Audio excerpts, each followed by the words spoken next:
La semaine dernière, on a vu comment définir le niveau de staticité d'un système.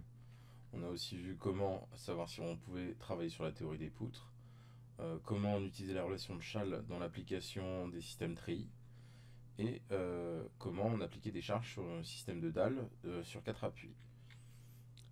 Bienvenue sur LandTech, c'est Monsieur N, et bienvenue pour cette troisième partie sur la mécanique statique. Donc toujours pareil, on est toujours en 4 étapes à réaliser. On a défini les deux premières, c'est-à-dire définir la forme mécanique calculatoire du système, on a défini les charges appliquées au système, on a commencé à définir les charges réponses du système induites par les charges appliquées, c'est ce qu'on va faire aujourd'hui. Donc la résolution de la théorie des poutres, donc il faut une représentation graphique établie et un système isostatique avéré. On peut enfin résoudre quand on a ces deux caractéristiques qui sont appliquées. Donc dans le cas de la poutre encastrée, le modèle de la dalle, donc là c'est un système de poutre encastrée, donc avec un encastrement et une barre. Donc là imaginons on applique 100 newtons par mètre de charge sur l'ensemble du système, sur 10 mètres de longueur. Le modèle avec appui transformé en effort, eh bien ça nous donne ça. Donc vous avez un effort en X, un effort en Y, et un moment qui est appliqué au niveau du point A. Donc le cas de la poutre encastrée, donc on a les équations qui sont définies comme juste en dessous à droite. Et donc du coup, on va prendre toutes les forces dans l'axe A pour la première équation. Et donc on se rend compte que comme il n'y a pas de force opposée au système en XA, on obtient XA égale 0. Dans le cas de la poutre encastrée toujours, donc en Y, là on voit qu'on a une charge appliquée sur Y dans le sens de Y, donc dans le sens vertical. Et on voit qu'on a une charge de 100 newtons qui est appliquée sur 10 mètres. Et donc là, on fait YA qui monte et moins 100 newtons fois 10 mètres de longueur. Et donc on regarde notre équation, donc elle se résout comme ça, et on obtient 1000 newtons pour YA. Donc la force de 1000 newtons qui est appliquée sur 10 mètres de longueur sous format d'une charge de 100 newtons par mètre, finalement ça devient 1000 newtons sur YA en réponse. Donc dans le cas de la poutre encastrée toujours, et donc là on va sur le moment, et on prend tous les moments en partant du point A. Donc on a le moment A, donc là on définit le sens de rotation, c'est-à-dire que là par exemple j'ai décidé que le sens horaire serait le sens positif, donc là vous voyez que YA est dessiné dans le sens opposé, donc on va le prendre comme ça par convention. Donc c'est un choix, parce que si vous marquez même MA, et ben vous ne changerez rien du tout à la forme calculatoire. C'est juste que votre flèche, au démarrage, elle sera dessinée dans ce sens-là, et donc vous l'appellerez MA. Donc plus donc 100 newtons fois 10 mètres de longueur, et on refait fois 10 divisé par 2 pour justement appliquer le bras de levier sur cette charge qu'on va finalement remettre sur une distance moyenne à 5 mètres. Donc là, on va appliquer le calcul et on obtient 5000 newton-mètres. Donc dans le cas de la poutre encastrée, du coup, pour la résolution graphique, vous avez des efforts normaux, des efforts tranchants et des moments fléchissants. Et bien dans les efforts normaux, vous vous rendez compte qu'il n'y a aucune charge. On est à zéro, donc c'est le sens de la norme, donc dans le sens de la section de votre système. Et bien là, vous voyez qu'il y a zéro charge qui sont appliquées parce que vous n'avez aucune force qui passe dans le sens de la barre. Dans les efforts tranchants, là par contre, vous avez une résolution graphique et là vous voyez que vous prenez le point de démarrage d'un côté et vous avez une charge qui descend parce qu'en fait vous appliquez les 100 newtons par mètre. Jusqu'à arriver au bout, vous avez 1000 newtons et ça monte d'un coup avec une flèche pour s'opposer finalement à toute cette charge et on retombe à zéro. Et donc l'effort tranchant maximal, il est de 1000 newtons. Donc on sait qu'on aura une charge d'effort tranchant, donc un effort qui tranche le système, qui donne 1000 newtons. Ensuite, donc pour les efforts le moment fléchissant, lui, et donc là vous obtenez une charge sous ce formalisme là. À chaque fois, vous avancez et vous multipliez par la longueur. Toujours pareil, pour avoir une sorte de bras de levier qui s'applique sur toute la longueur. Et vous obtenez au bout les 5000 qu'on avait eu dans le calcul. Et on remonte de 5000 d'un coup sec. Et c'est pour ça que ça donne cette forme de courbe comme ça. Hein, c'était une droite dans le cas de l'effort tranchant. Là, c'est le moment fléchissant, et donc ça vous fait une forme de courbe. Et donc là, on est à 5000 newtons, et il y a un lien direct avec les mathématiques, parce que les courbes représentatives sont liées par les primitives et les dérivées entre elles. C'est-à-dire qu'en gros, cette courbe-là, c'est la primitive euh, de l'autre courbe. Et l'autre courbe, c'est la dérivée. Non, pardon, celle-là, c'est la primitive, c'est quand on monte au carré, donc c'est bien ça. Donc oui, donc du coup, et donc l'autre. Non, celle-là, l'autre, c'est la dérivée. Donc la dérivée, c'est l'autre d'avant. L'autre d'avant, c'est la dérivée de celle-là. Donc voilà un petit peu le fonctionnement. Donc en gros, en effet, l'effort tranchant, bah, c'est la primitive du moment fléchissant. On primitive l'effort tranchant pour obtenir le moment fléchissant, et on dérive le moment fléchissant pour avoir l'effort tranchant. Dans le cas de la poutre sur un appui simple et une articulation, bah, donc un modèle de base, on va prendre celui-là, sur 10 mètres, avec une charge qui est appliquée à 100 mètres, à 100 newtons sur 6 mètres. Et on applique une charge sur le côté, histoire de changer, pour vous montrer qu'on peut changer un petit peu les efforts, et qu'on aurait pu l'appliquer sur le système d'avant. Donc, le modèle avec les appuis transformés en efforts. Donc là, on obtient un XA de l'autre côté, un YA de l'autre côté, et un YB de l'autre côté. On recommence le même formalisme, les modèles avec appui transformés en efforts. Donc là, vous voyez que vos efforts ils sont transformés comme ça. Et selon X, donc vous avez du coup, vous voyez un changement XA moins 200. Donc vous avez la flèche dans le sens de XA, et vous obtenez moins 200 de l'autre côté. Donc c'est toujours par convention. Hein. Si vous avez une flèche qui va dans ce sens-là, on la définit comme positif. Une flèche comme ça, on la définit comme négative. Et donc on obtient XA est égal à 200 newtons. On a la même chose pour le YA. Donc là, on va pour les forces dans le sens de Y.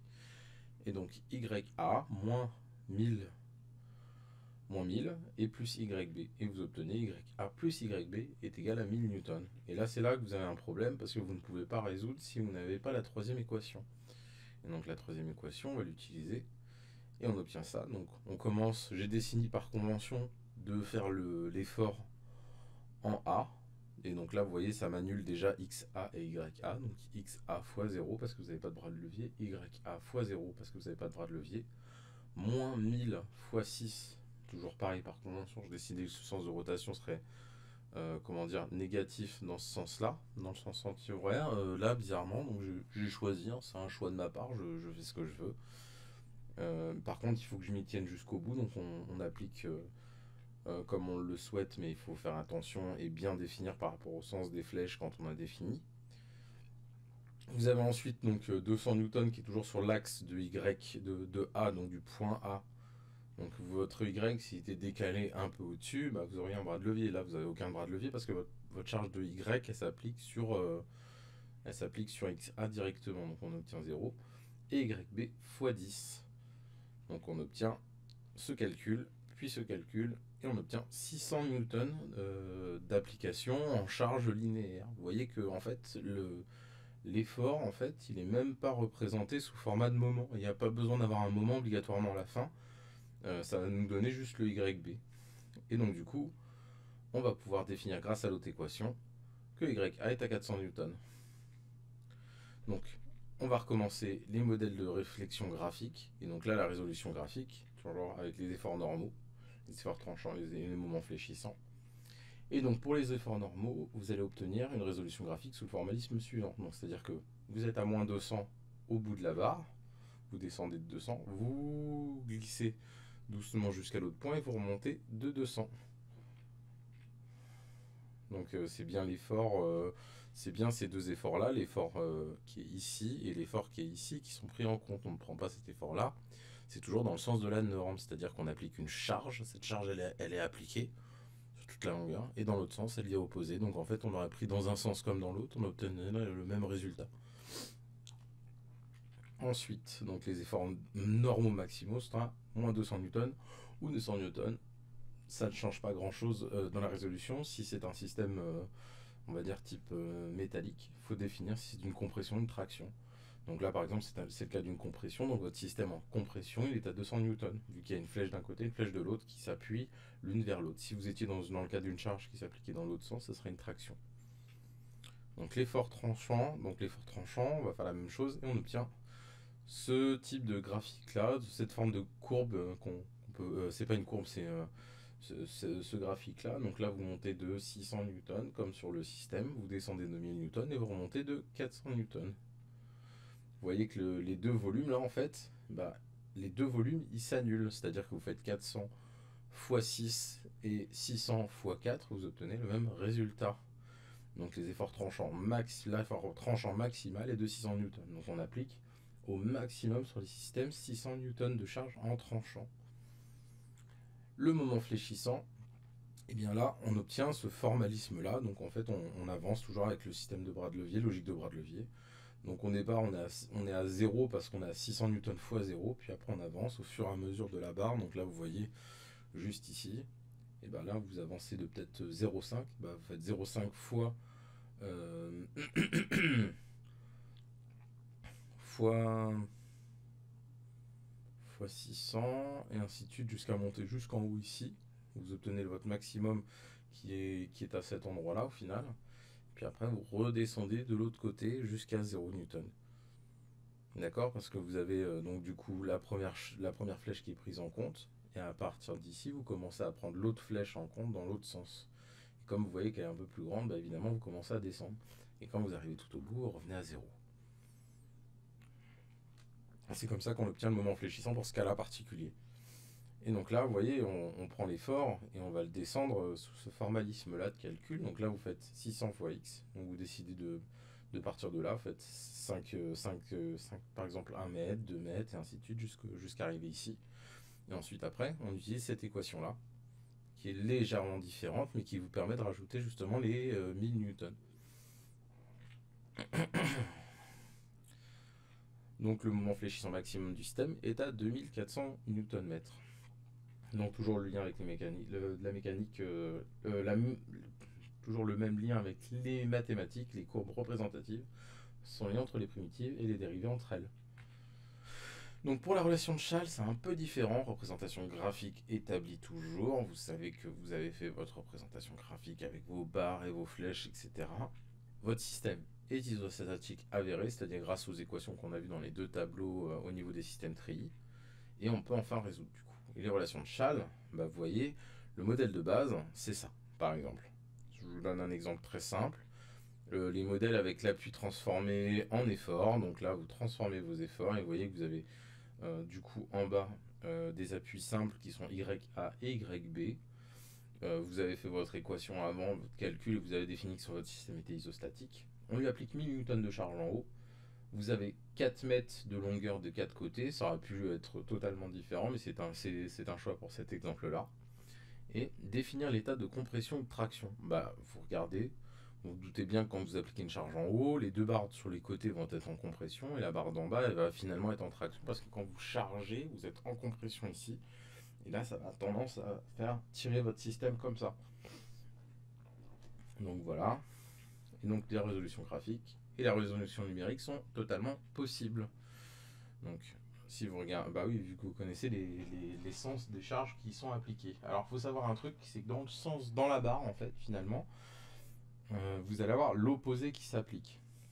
Évidemment, si vous avez une compression dans la barre, bah, ça veut dire qu'au nœud, vous avez plutôt une compression dans le sens du nœud.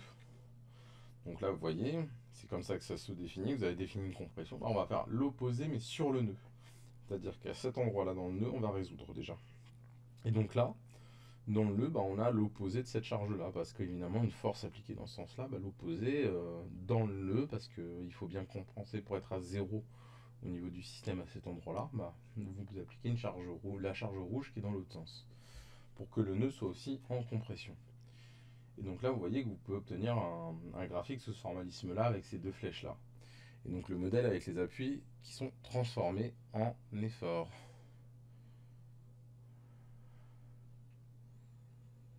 Donc la résolution graphique, et on le fait dans les trois cas, donc dans les résolutions graphiques. Là, vous voyez que vous allez utiliser, vous savez que c'est un triangle particulier, hein, c'est un triangle équilatéral, donc avec trois côtés identiques. Et là, vous voyez que vous avez donc 30 degrés sur les trois côtés.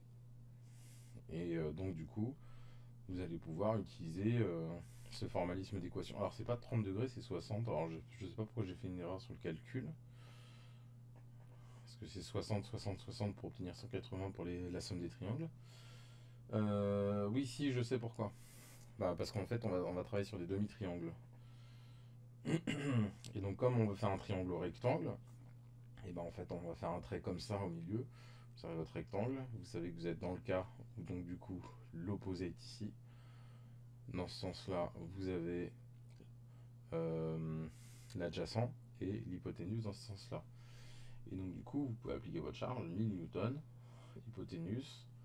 Donc, vous faites votre calcul là. Donc, cosinus est égal à. Là, c'est adjacent sur hypoténuse. Et donc du coup, vous obtenez donc l'effort de compression qui est sur l'hypoténuse divisé par 2. La résolution numérique, donc si vous regardez bien, le modèle avec l'appui transformé en effort. Donc là, vous faites votre proposition, c'est-à-dire qu'en gros, vous prenez vos deux flèches selon X et Y, et là, vous vous rendez compte qu'en fait, cet effort-là de 500 newtons, il est décomposable en deux efforts distincts en fait au niveau de l'effort opposé. Et donc là, vous voyez que plus on a un système qui dérive sur un côté ou sur un autre côté, et bah plus les efforts vont partir ou sur YA ou YB. On va utiliser les formules suivantes. Donc là, vous voyez, vous avez des équations toutes simples qui apparaissent. Donc là, c'est des proportionnalités en fait entre les angles. Et grâce à ça, vous obtenez du coup deux équations possibles.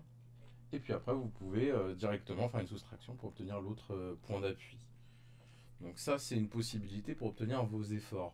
Ça, c'est la version la plus simple. On peut complexifier ça, mais c'est déjà vraiment pas mal pour votre niveau de STI. Donc vous voyez que vous pouvez obtenir donc du coup aussi donc V1 et V2. Donc vous pouvez obtenir les charges finalement, les deux autres charges à l'intérieur, parce que finalement cette charge-là, c'est la même que celle-là, mais à l'envers. Et cette charge-là, c'est la même que celle-là à l'envers. Donc, grâce à ces équations, vous pouvez directement obtenir du coup les charges qui sont appliquées en compression et en traction dans le système sur tous les coins du système. C'est tout pour cette semaine. On se retrouve la semaine prochaine pour la suite et la fin de ce cours sur la mécanique statique. Merci d'avoir assisté et à très vite. Salut.